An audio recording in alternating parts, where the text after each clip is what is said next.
Hello and welcome once again to Jakks Toys. Please do like, share, subscribe and all of those things. All support to the channel is very much appreciated. In this video we are taking a look at the Sonic the Hedgehog range based on Sonic 3, the movie Sonic 3 by Jakks Pacific. Now I've had a look at all four of these figures on my channel, so do check out my channel for the other videos. And I'm still trying to locate Knuckles, but once I've got him I will do a video on him as well. In this video we are taking a look at the very awesome Supersonic. Now what can I say? These figures are incredible in comparison to the price point. Jakks Pacific really knocked it out of the park. There's 22 points of articulation in Sonic and in Supersonic and in Shadow as well. It's just, they're very cool. For the price point they are, there is a lot of articulation, there is a lot of sculpting, there is a lot of awesome paintwork that goes into them, and they are a good representation of Sonic and the Sonic movies for any collector's shelf, but then also affordable enough that you can pick these up for your kids to play with. It ticks all the boxes. I'm very excited to add Supersonic to my collection. Now, the cool thing about Supersonic, why I unpack him, is if you're an old school gamer and you went all the way back to Mega Drive 1, to activate Supersonic, you used to have to collect 50 rings, and then you kind of double jumped and he turned yellow, which for a kid playing a computer game was very cool. The blue hedgehog turned yellow and you had all sorts of invincibility and all sorts of stuff. You could go fast and it was just very cool. In the franchise, later on and through the movies and stuff, they tied it into the emeralds and all that kind of stuff. But one distinctive thing over time that did stand out as Supersonic was that, yes, he turns yellow, or like a golden colour, but his quills on his back also go the opposite way, so they sort of spike up. And Jakks Pacific have not cheaped out. They haven't taken the blue Sonic figure that they've released previously and just painted him yellow.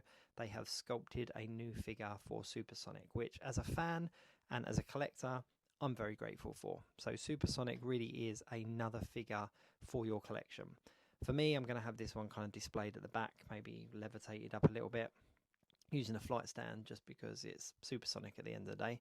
But yeah, the sculpting and the articulation is really second to none for the price point. These retail at about £15 if you pick them up in the shops. I think you can get them on places like Amazon as well, but you can definitely pick them up in toy shops like Smith's and stuff here in the UK. And for £15 for 22 points of articulation, unique sculpts and good paint apps, that's a real value for money. Thing I really like about these figures is the way they've done the eyes. They haven't cheaped out, they haven't painted the eyes on, they've actually kind of sculpted the eyes with that kind of glossy, transparent plastic, so they really do look like they do in the movie. If I compare him here to the Sonic release, you can see these are two very different looking figures. There is not a lot of reuse. Obviously things like the trainers and the hands have been reused, but the face, the facial expression, the eyes, the quills, the ears, like everything looks fresh on Supersonic. So even if you just picked up Sonic and Supersonic, you're going to have two very different looking figures on your shelf. I'm really excited to add Supersonic to my collection. There have been other Supersonic figures that have been released previously, but as a big fan of the games and then obviously a big fan of the films, the film line just kind of seemed to tick that box because of the amount of articulation there was. It felt very much like an action figure collector line that I could also double up and buy for my kids, if that makes sense. And it just kind of ticked the box. You know, I've got a lot of 1/6 scale figures, I've got a lot of 1/12 scale figures, so to have these on my shelf was a massive plus.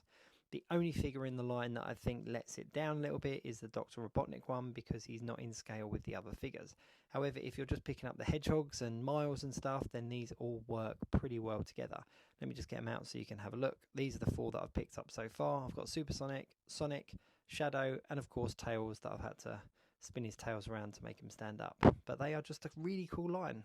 Loads of articulation, unique sculpting, really good paint applications. They're just a good line of figures. Jakks Pacific have done serious justice.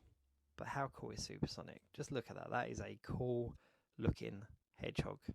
Thanks very much for watching. Please do like, share, subscribe and all of those things. And of course, check out my channel for the other Sonic videos. Thanks very much. I'll see you soon.